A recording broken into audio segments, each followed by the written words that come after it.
Good morning sa ating lahat. And syempre, nandito naman tayo kung nagpasyal-pasyal na naman tayo dito sa subdivision ng Mia Alta. Ngayon, so meron tayo building. So ito po kayo guys. Ayun.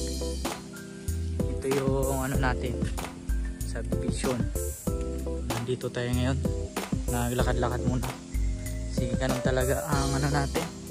So ito yung mga kapitbahay natin. Merong Ford Mustang, solid, diba? So ganito pag nakatira ka sa magandang subdivision, napakaliwalas and napaka ano lang talaga, napakatahimik kasi nga ito yung lugar na gwardyado.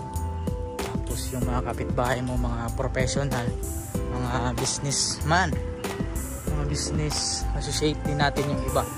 So ito yun. So ganito lang. So nagpasyal-pasyal tayo. So see you sa ano natin, diba? So kayo naman yung next yung kasama namin, part of our community.